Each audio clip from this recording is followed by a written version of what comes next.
Images of familial joy, the innocence and tenderness of childhood. The promise of a life brimming with possibility. Less visible in these photos, a family's heartache, a young boy's torment, and his struggle to find peace. We noticed that he started to feel sad. And at 7 years old, it was really heartbreaking for us to see him sad. We had him assessed right away. The assessment came back with anxiety, depression, ADHD. Pablo struggled to connect with others, was frequently bullied at school, his mental health continuing to decline. Around grade 7, he started to self-harm. It had kind of upped its game. That self-hatred definitely grew and just kind of, almost like a bottle, just got more and more full the more I experienced. Eventually, Pablo did try to take his life, but someone intervened.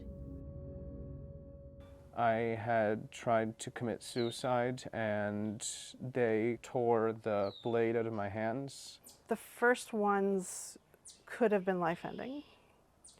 The nurses told us that if he had have gone a little further with what he was doing, he probably would have passed. So it was very close.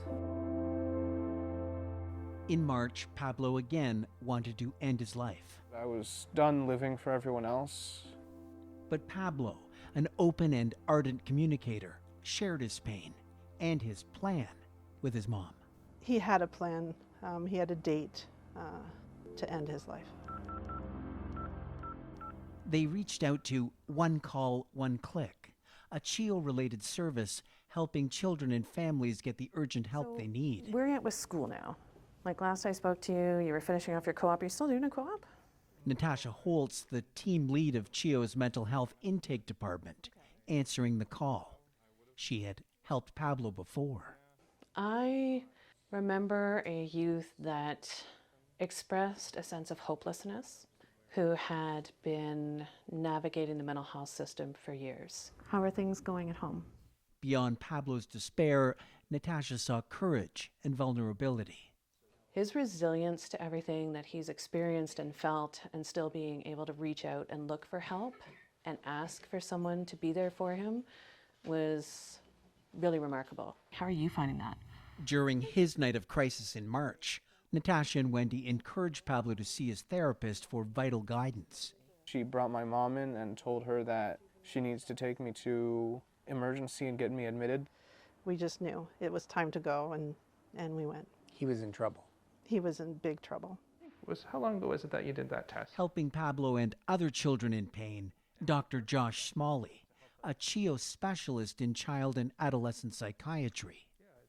Much of the work that I do is around supporting youth and their families when young people are struggling with suicidal thoughts. And often when young people are coming to our services, they're feeling very hopeless and they may not feel that life is worth living. What this test tells us is how your body processes different medications. Emergency and crisis teams work with families, help them leave CHEO with practical, accessible resources. A lot of good things. Coping skills and strategies to manage emotions. Hopefully they leave more at ease knowing that there are people that want to support them and that care for them. I like to come here. Caring people who listen.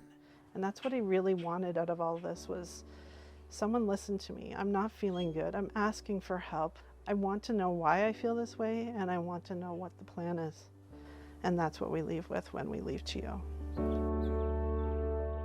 Pablo is able to leave CHEO after 5 days.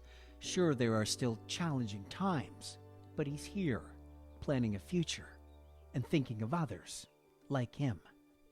Hopefully more resources and money can go to 6 East and we can build a better life for people who are really struggling and get more help for the people who really do need the help. Mental health has never had all the resources we would want, ever.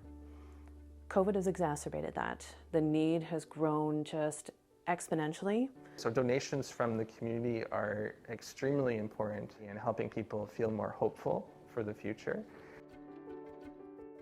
And for parents and children feeling hopeless during an acute mental health crisis. Help is there. Reach out. Ask for it. Do not be afraid. And for that courage, a precious and incomparable gift. Living. Sometimes it's just living.